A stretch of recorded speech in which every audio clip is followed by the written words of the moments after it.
The CEO of SafeMoon made a very subtle remark earlier today, but I had to do a double take because I wasn't quite sure what he meant at first.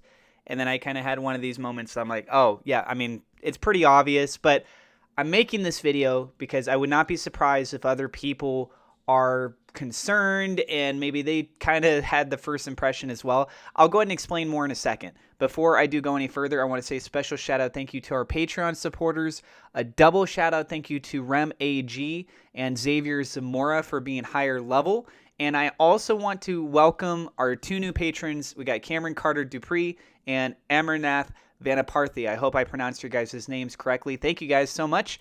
And if you want to join that, I do put that up in all my videos. There's a link in the description. You could be up on the board for as little as $1 a month. Also, please keep in mind, I'm not a financial advisor. Everything I'm sharing is my own opinion. It's my own research, and I highly encourage you to go do your own research.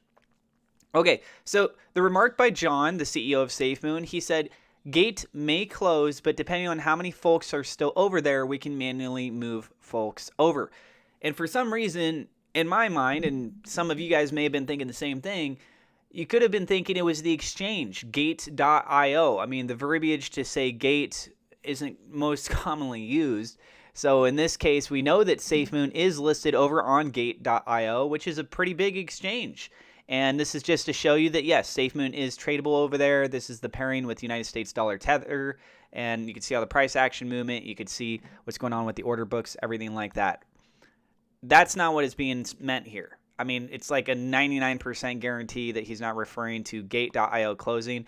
I did some searching around just to play it safe to see if there was anything mentioning like gate.io is having issues. It might actually shut down. They don't want to work with SafeMoon anymore. There was none of that.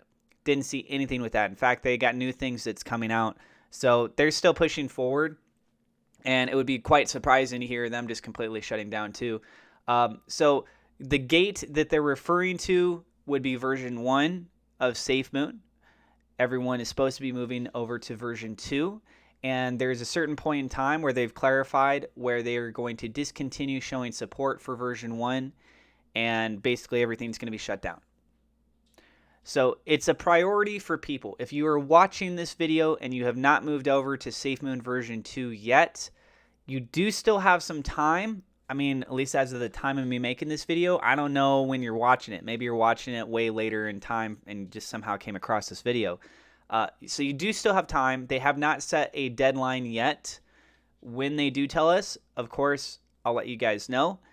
And it says right here, depending on how many folks are still over there, we can manually move folks over. So if there's a lot of people that are on version 1, I guess they have some sort of a mechanic that can just push people on over. But I'm wondering how that would exactly work.